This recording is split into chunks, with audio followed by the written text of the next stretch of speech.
आप अक्सर समाचारों में सुनते होंगे कि फला जगह अर्धसैनिक बलों को तैनात किया गया है, या कहीं पे सेना घटाई जा रही है, या कहीं पे सेना बढ़ाई जा रही है। लेकिन आप सुनते तो जरूर हैं सेना और अर्धसैनिक बलों के नाम, लेकिन आप इसमें अंतर नहीं कर पाते होंगे, ना जान पाते होंगे कि कौन सी सेना क्या है, अर्धसैनिक बल क्या है। चलिए हम आपको बताते हैं। सेना में 3 डिवीजन होते हैं, एक जल सेना, एक थल सेना, एक वायु सेना। ये तीनों सेनाएं रक्षा मंत्रालय के अधीन काम करती हैं। इन तीन सेनाओं में कुल मिला के 13.5 लाख से अधिक सैनिक कार्यरत हैं।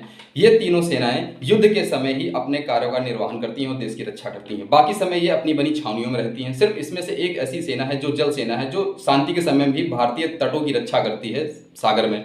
और इन सेनाओं को, तीनों सेनाओं को जो है रिटायरमेंट के बाद पेंशन मिलता है। इन सेनाओं में लेफ्टिनेंट, मेजर, कर्नल जैसी रैंकें होती हैं। और वहीं अर्धसैनिक बलों में BSF, SSB, ITBP, Assam rifle और सीआरपीएफ जैसी डिवीजन शामिल होती हैं।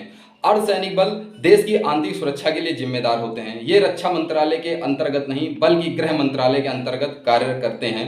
और इसमें कुल मिला के 9 लाख से भी अधिक सैनिक कार्यरत हैं और इनको रिटायरमेंट के बाद पेंशन नहीं दी जाती है।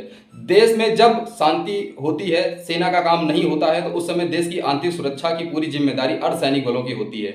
जैसे सीआरपीएफ नक्सल प्रभावित क्षेत्रों में तैनात होते हैं। कहीं पे पोलिंग करवाना हुआ, कहीं पे दंगा फसाद हुआ, तो वहां पर सीआरपीएफ या अर्धसैनिक बलों को तैनात किया जाता है। लेकिन अगर बॉर्डर की सिक्योरिटी की बात हो, तो जैसे पाकिस्तान और बांग्लादेश बॉर्डर की देखरेख के लिए जिम्मेदार बीएसएफ है। और आईटीबीपी भारत और चीन सीमा के लिए सुरक्षा के लिए जिम्मेदार है। और एसएसबी नेपाल और भूटान की सीमा की जिम्मेदारी एसएसबी की है। और असम राइफल की जिम्मेदारी भारत और म्यांमार की सीमा की है।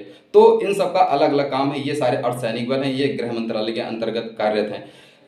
अर्धसैनिक बलों की बहुत दिनों से मांग है कि हमें रक्षा मंत्रालय के अधीन किया जाए और हमें सेना के बराबर सुविधाएं दी जाएं और उनके बराबर हमें सहूलियतें दी जाएं, और हमें भी रिटायरमेंट के बाद पेंशन की सुविधा दी जाए। और देखा जाए तो सेना के बराबर या सेना से थोड़ा कहीं ज़्यादा अर्धसैनिक बलों की भूमिका देश की आंतरिक सुरक्षा में होती है, और आए दिन उनकी जरूरत देश में कहीं ना कहीं पड़ती रहती है। तो हमें उनके योगदान को नहीं भूलना चाहिए और सरकार को भी अर्धसैनिक बलों की मांगों को सुनना चाहिए और उसका निवारण करना चाहिए, क्योंकि ये हमारे देश का गौरव है, अभिमान है। और हमें भी अपने देश की सेनाओं और अर्धसैनिक बलों का भरपूर सम्मान करना चाहिए। और उनके सम्मान में अगर यदि हमें भी कभी भी कोई भी ऐसा मौका मिले, तो हमें उनका सम्मान भरपूर और पूरे जोर और शोर से करना चाहिए। जय हिंद।